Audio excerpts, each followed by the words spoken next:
धन्य शिवाजी शुरा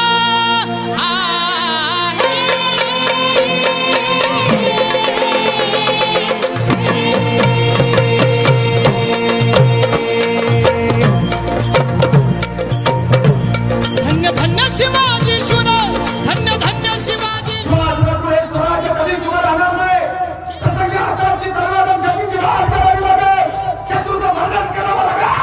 आणि शत्रूच्या रक्ताचा स्रोत सोडून आपल्याला रंगपंचमी खेळावी लागेल. हे करा तुमच्या छाती जेवढं झालं. ज्याला जे शस्त्र आवडतं त्याने त्या शस्त्राला हात घाला. कुठून करा शत्रूची मुलगी बघा. वंदनाच्या मातीला शत्रूच्या रक्ताला निषेध घडा. आणि या मुराबाजीच्या शब्दानं 120 मोळ्यांची श्रीमंती तुटून पडली मायला बघो. रक्ताच्या चेकाने उडाल्या. 120 जण असे राहायचे. कुणाचे गुडघे फुटायचे, कुणाचे ढोकळे फुटायचे, कुणाचे दात फुटायचे, कुणाच्या अंगावरती जखमा व्हायच्या. आपल्या चपल्यांचा कर कर कर आवाज करीत तो भडवा औरंग्या दरबारात आलेला आहे. स्वतःच्या तख्तावरती शांत बसलेला आहे. आणि जसा औरंग्या स्वतःच्या तख्तावरती शांत बसला तसे पुण्यश्लोक छत्रपती शिवाजीराजे पाहतात. राजांची नजर साऱ्या दरबारावरून फिरली. साऱ्या दरबाराच्या मानाखाली होत्या. सगळ्यांच्या माना सुटल्या होत्या. एकही व्यक्ती नजर वर करून बघायला तयार नव्हता. औरंगजेबाच्या दरबाराचा नियम आहे माय बापानो. औरंग्याच्या दरबारामध्ये कुणी बोलायचं नाही. बोलायचं तेही तोंडाला रुमाल लावून मान खाली घालून. औरंग्याच्या परमिशन शिवाय कुणाला बोलायला परवानगी नव्हती. आणि या दरबारामध्ये अचानकच शब्द उमटले गेले. वाघाच्या कमड्यातून शब्द सुटले गेले. सिंहाचा छवात चमकावून आग आग आग ओकणाऱ्या डोळ्यांनी पाहत होता. आणि शिवाजीराजे कराटे त्या दरबारामध्ये साऱ्यांच्या नजरा झुकलेले, साऱ्यांचे शब्द कंठिष्ठ झालेले, कुणी बोलायला तयार नाही. अशा दरबारामध्ये साऱ्या शांततेची चिरपाड करत उभा करता रामसिंग. हा रामसिंग म्हणजे मिर्झा राजा जयसिंग यांचा मुलगा. शिवाजीराजे बोलतात रामसिंह ये क्या है. रामसिंह धावत आला. क्या हुआ शिवाजीराजे, क्या हुआ क्या हुआ, हमें कहां खड़ा किया है. तो रामसिंह बोलते हो राजाजी आपको यही खड़ा करने का आदेश. तुझ्या चरणास तुझ्या चरणास कोशोनीवर द्यावा कवनास. उगले शाही रगा तो इतिहास.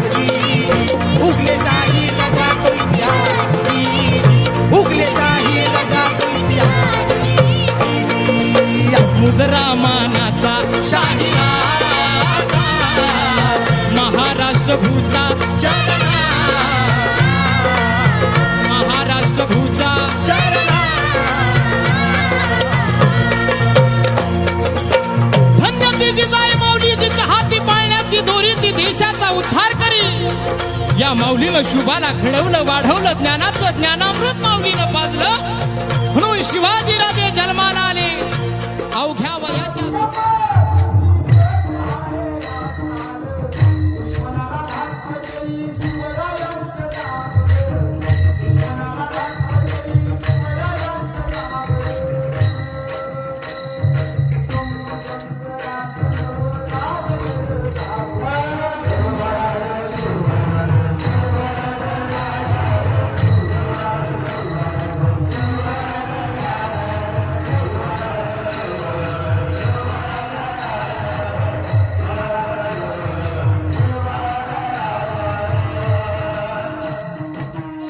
राजानं तोरण्याला तोरण बांधलं.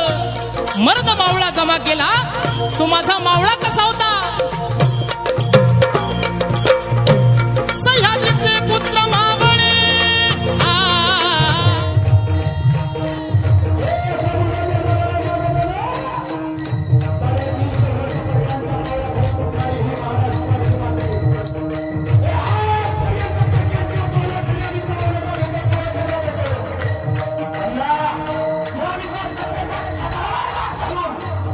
स्वतःच्या स्वतंत्र स्वराज्य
शुभ खातर वाहती मान शुभ खातर वाहती मान शुभ खातर 16 वर्षाचं होत भातर असा शूर छत्रपती हलकानी असा शूर छत्रपती हलकानी असा शूर छत्रपती रामानंद उगले शाहीर चालणे करा गुरु मम थोर देवानंद माळी ज्ञान देना देवानंद माळी ज्ञान देना देवानंद माळी ज्ञान देना पिताजीचा आशीर्वाद असणार म्हणून